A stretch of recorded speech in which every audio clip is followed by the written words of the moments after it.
स्वागत है आप सभी का विवेक पाठशाला पे। हम लोग जैसा कि पहले पेपर जिसे प्राय टीचिंग एप्टीट्यूड जनरल पेपर के नाम से भी जाना जाता है, जिसे प्राय हिंदी में शिक्षण अभिवृत्ति के नाम से भी जाना जाता है। यह समान अध्ययन का पेपर है। इसके तहत 50 प्रश्न पूछे जाते हैं। प्रश्नों की संख्या 50 है।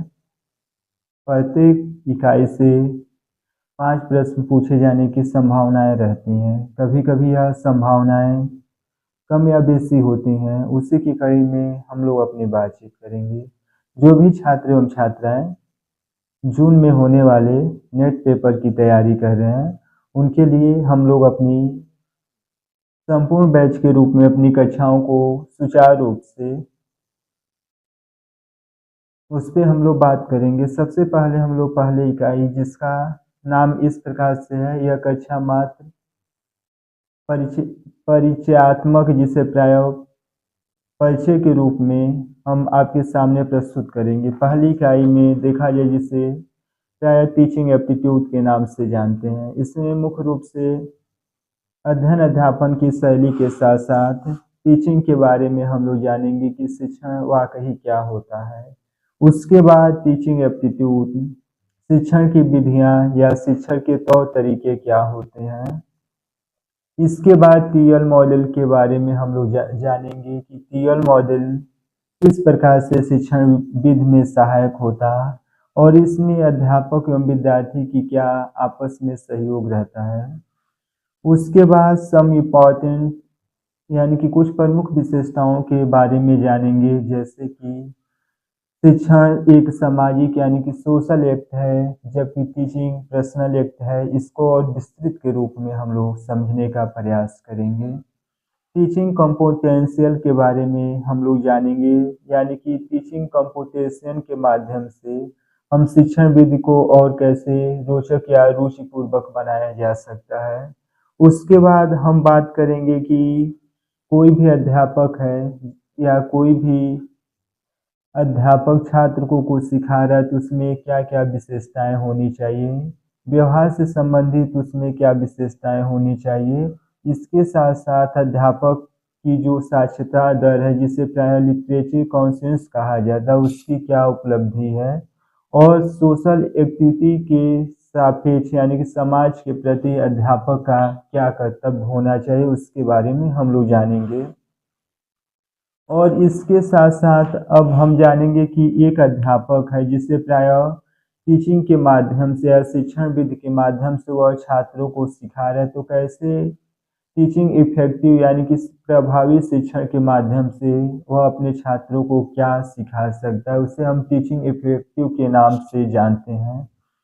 उसके बाद यह अध्ययन की सुविधा के अनुसार मुख्य रूप से दो भागों में विभाजित किया गया है।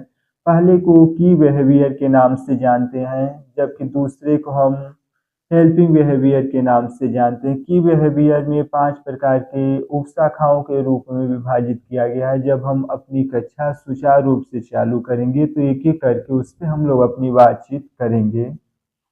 उसके बाद हम देखेंगे कि हेल्पिंग बिहेवियर के माध्यम से अध्यापक छात्र में किस प्रकार से रुचि उत्पन्न कर सकता है। सबसे पहले तो अध्यापक छात्रों के जो भी आइडिया या विचार हैं उसको सुनेगा, सहमति व्यक्त करेगा। जहाँ पे असहमति व्यक्त किया जा सकता है उस पर भी वह असहमति व्यक्त करेगा। उसके बाद स्ट्रक्चरिंग यानी कि दिशा निर्देश के माध्यम से अध्यापक छात्र को सिखाने का प्रयास करेगा। उसके बाद हम लोग कॉन्गेटिव अप्रोच के माध्यम से जाने समझेंगे कि कॉन्गेटिव अप्रोच किसे कहते हैं, यानी कि संज्ञानात्मक प्रशिक्षुता किसे कहते हैं। उसके तहत हम समझेंगे कि कॉन्गेटिव इफेक्ट के माध्यम से एक नौसिखिया, जिसे प्राय देखा जाए तो कोई अप्रेंटिस करने वाला किसी व्यक्ति विशेष जो पहले से निपुण है उसके समक्ष जाकर वह किस प्रकार से सीखता और सीखने की पूरी प्रक्रिया के तहत वह किस प्रकार से दिशा निर्देशित करता है, उसके बारे में हम लोग समझने का प्रयास करेंगे। उसके बाद है स्कॉट फोल्डिंग, जिसे मचान कहा जाता है। मचान उसे कहा जाता कि एक छात्र अगर कुछ सीख रहा है तो अध्यापक शुरुआती दौर में उसका सहयोग करेंगे, लेकिन धीरे धीरे जैसे छात्र निपुण होगा अध्यापक की जो सहयोग करने की शैली है वह धीरे धीरे पीछे होती है, इसे स्कॉट फाउंडिंग कहते हैं। उसके बाद हम लोग टीचिंग सपोर्ट सिस्टम के बारे में समझेंगे कि कैसे शिक्षण की जो बुनियादी शैली है उसको टीचिंग सपोर्ट के माध्यम से और कैसे बेहतर बनाया जाए।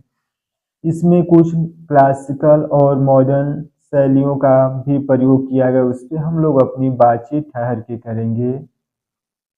इसके बाद थिंक पेयर शेयर यानी कि एक अध्यापक छात्रों से कैसे थिंक पेयर शेयर के माध्यम से सिखा सकता है, और फिश बाउल टेक्नोलॉजी शिक्षण विधि में कहाँ तक तो उपयोगी है और इससे कैसे शिक्षण विधि को और सुचारू रूप से बनाया जा सके। बज ग्रुप मेथड के माध्यम से अध्यापक छात्रों को किस प्रकार से सिखाता है, इसके बारे में हम लोग बात करेंगे। गेमिफिकेशन यानी कि खेल खेल के माध्यम से छात्र को अध्यापक किस प्रकार से सिखाता है, इसे हम और विस्तृत रूप से समझेंगे। जैसा कि मैंने पहले भी चर्चा की है कि यह कक्षा मात्र पहला इकाई जिसे टीचिंग एप्टीट्यूड कहा जाता है, उसके तहत हमें क्या पढ़ना है, कहाँ से प्रश्न पूछे जाने की संभावना है, उस पर हम लोग सिर्फ आज चर्चा के रूप में अपनी बात रख रहे हैं।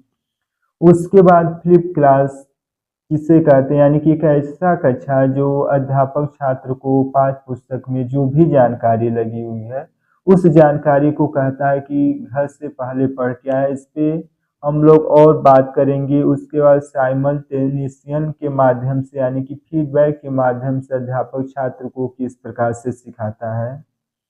इसके बाद लेवल ऑफ टीचिंग यानी कि शिक्षण विधि के माध्यम से, यानी कि अध्यापक जब छात्र को सिखाता है तो वह कई चरणों में सिखाता है, जिसमें मेमोरी लेवल, अंडरस्टैंडिंग और रिफ्लेक्टिव लेवल टीचिंग है, जिसको हम लोग अपनी कक्षाओं में बात करेंगे। उसके बाद है टीचिंग के जो विभिन्न शैली है, उसमें आधुनिक शैली के रूप में देखा जाए और क्लासिकल शैली के रूप में देखा जाए तो उसमें तुलनात्मक रूप से हम अध्ययन करेंगे।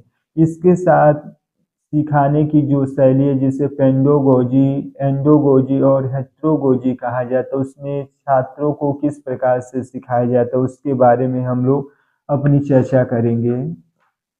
टीचर सेंटर अप्रोच के माध्यम से, जिसे प्राय क्लासिकल मेथड के अंतर्गत रखा गया, उसमें अध्यापक किस प्रकार से सिखाता है, जबकि स्टूडेंट अप्रोच सिस्टम के माध्यम से अध्यापक छात्र को किस प्रकार से सिखाता है। इसके बाद कॉन्गेटिव इफेक्ट के बारे में बूम टैक्सोनॉमी के माध्यम से हम समझेंगे कि बूम ने सिखाने के कौन से तरीके दिए। अब इन सब होने के बाद मेमोरी के बाद यानी कि स्मृति के बारे में हम लोग अपनी बातचीत करेंगे कि प्राइमरी, सेकेंडरी, टर्सरी स्मृति क्या है, इसका कक्षा में छात्र अध्यापक किस प्रकार से प्रयोग करके छात्रों को और बेहतर तरीके से सिखाता है। इसके बाद कुछ मूल्यांकन जिसे प्राय इम्पैक्ट इवैल्यूएशन के नाम से जाना जाता या नैदानिक मूल्यांकन कहा जाता है, इसका मूल्यांकन से संबंधित बात हम लोग पिछली कक्षाओं में रखेंगे। और इसके साथ साथ जो असाइनमेंट है, जो विभिन्न प्रकार के टेस्ट शैली हैं, उसके बारे में हम लोग अपनी बातचीत करेंगे। और इसके साथ जो वर्तमान समय में जो भी ऑनलाइन प्लेटफॉर्म है उसके माध्यम से जो भी कुछ बना हुआ है उसके बारे में हम लोग अपनी बातचीत करेंगे। इस प्रकार से देखा जाए तो मूक्स के बारे में या जो भी ऑनलाइन प्लेटफॉर्म है उसके बारे में हम लोग अपनी विस्तृत रूप से बातचीत करेंगे। एक इकाई संभवतः पूर्ण रूप से समाप्त होने में 10 या 12 दिन का समय लगेगा, यानी कि 12 या 15 घंटे की कक्षाओं में एक इकाई संपूर्ण रूप से समाप्त होगा। इस इकाई की श्रृंखला विस्तृत है, अतः आप सभी से निवेदन है कि अगर वाकई रूप से अपने अध्ययन के प्रति आप सीरियस हैं तो मेरे साथ जुड़ें। मैं विवेक आपको उस शिखर तक पहुंचाने का प्रयास करूंगा जिसके काबिल आप वाकई रूप से हैं। धन्यवाद।